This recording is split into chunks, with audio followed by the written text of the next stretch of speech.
സൂര്യനെ കണ്ടിട്ട് 2-3 ദിവസമായില്ലേ, 2-3 ഒരാഴ്ചയായി. അപ്പോൾ ആളെ കണ്ട സന്തോഷത്തിലാണ് ഇന്നത്തെ ഒരു ഡേ തന്നെ സ്റ്റാർട്ട് ചെയ്തത്.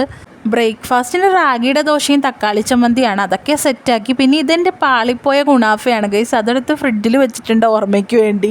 ചമ്മന്തിയൊക്കെ സെറ്റാക്കിയിട്ട് ഞാനും റൂത്തുമോളും കൂടി ഫുഡ് വന്ന് കഴിക്കുന്ന ടൈമിലാണ് കിച്ചണിൽ നിന്നൊരു ശബ്ദം കേട്ടത്. നോക്കിയപ്പോൾ പപ്പയും അമ്മയും കൂടി നല്ല അടി, വേറൊന്നുമല്ല കാര്യം. പപ്പയ്ക്ക് എവിടെന്നോ 3 നല്ല പെടയ്ക്കുന്ന മീൻ കിട്ടിയിട്ടുണ്ട്.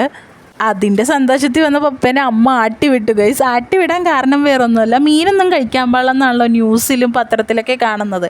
അപ്പോൾ പപ്പ പറയുന്നത് അത് കടലിലെ മീനാണ് കഴിക്കാൻ പാടില്ലാത്തത്, പുഴയിലെ മീൻ കഴിക്കാമെന്ന് പറഞ്ഞാൽ ആൾ ചൂണ്ടയൊക്കെ ഇട്ടുണ്ട് വന്നിട്ടുണ്ട് മീൻ. ഇന്നലെ മേടിച്ച മീനൊക്കെ ഉണ്ടല്ലോ, അതൊക്കെ തീർന്നിട്ട് പുതിയത് മേടിച്ചാൽ പോരേന്നും പറഞ്ഞാണ് ഇന്നത്തെ അടി ഗൈസ്. പിന്നെ മീനിന് വേണ്ട കാര്യങ്ങളൊക്കെ ഞാൻ സെറ്റാക്കി കൊടുത്തു. ഞാൻ തേങ്ങയൊക്കെ ചിരണ്ടി കൊടുത്തു. അമ്മ തേങ്ങ പൊട്ടിക്കുന്ന ടൈമിൽ ലൂക്കും ഞാനും കൂടി വെയിറ്റിംഗ് ആയിരുന്നു കേട്ടോ, തേങ്ങയുടെ വെള്ളം കുടിക്കാനായിട്ട്. പിന്നെ ഞങ്ങൾ രണ്ടും കൂടി തന്നെ തേങ്ങയൊക്കെ അങ്ങ് ചിരണ്ടി കൊടുത്തു. തേങ്ങ ചിരണ്ടേണ്ട കൂട്ടത്തിൽ ഞങ്ങളുടെ വായിലോട്ടും കുറച്ചധികം പോകുന്നുണ്ട് ഗൈസ്. ഞങ്ങൾ 2 പേര് തേങ്ങ കൊതിയന്മാരാണ്. അത്രയും നേരം എൻ്റെ കൂടെ തേങ്ങ ചിരണ്ടിയ ചെക്കനല്ലേ ഗൈസ് ദാ പോയി കിടന്ന് ഉറങ്ങുന്നത്. അവന് ഉറക്കം വന്നിട്ട് ഉറക്കം തൂങ്ങിയായിരുന്നു. കൂട്ടത്തിൽ റൂത്തും ഉണ്ട്. പിന്നെ നമ്മുടെ കൊച്ചി സ്റ്റൈല് തേങ്ങ അരച്ച മീൻ കറിയൊക്കെ അമ്മ അതേ സെറ്റാക്കുന്നുണ്ട്. അമ്മയുടെ കറി അടിപൊളിയാണ് ഗൈസ്. റെസിപ്പി വേണമെങ്കിൽ ഞാൻ വീഡിയോ ആയിട്ട് വേറെ ഇടാട്ടോ ഒരു ദിവസം.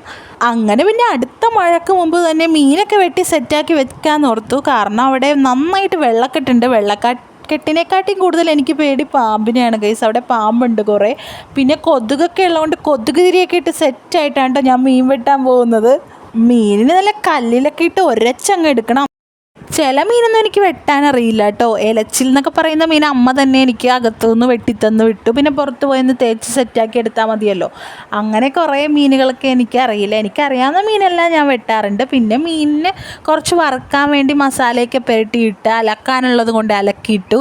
അപ്പോഴത്തേ മഴ പെയ്തിട്ട് ഓടി അകത്ത് കയറിയിട്ടോ ഗൈസ്. മഴ പെയ്യണ കണ്ട അപ്പോൾ എനിക്ക് കട്ടൻ ചായ കുടിക്കണം. വേഗം ചെന്നൊരു കട്ടൻ ചായയും കുടിച്ച് മഴ ആസ്വദിച്ച് അതും കുടിച്ച് അവിടെ ഇരുന്നിട്ട് വേഗം പിന്നെ ക്ലീനിങ്ങിന് ചെന്നു. ക്ലീനിങ് ചെന്നപ്പോഴാണെങ്കിൽ ഉണ്ടല്ലോ, ഞാൻ കുറച്ച് വാട്ടർമെലൻ്റെ ജ്യൂസ് അടിച്ച് വെച്ചത് ബാലൻസ് ഉണ്ട്.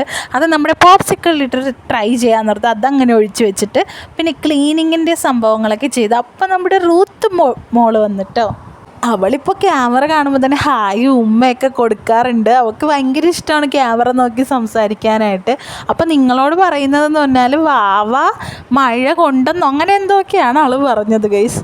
പിന്നെ വേഗം അടിച്ച് തുടച്ചൊക്കെ ഇട്ടു. പിന്നെ 2 പേരും എൻ്റെ കൂടെ എപ്പോഴും ഹെൽപ്പിനുണ്ടാവും. ഹെൽപ്പ് ലാസ്റ്റ് ഒരു വലിയ പണിയാക്കി തരുമെന്നുള്ളൂ. ലൂക്കാണെങ്കിൽ ഒരിക്കലും പോകില്ല എൻ്റെ അടുത്ത്.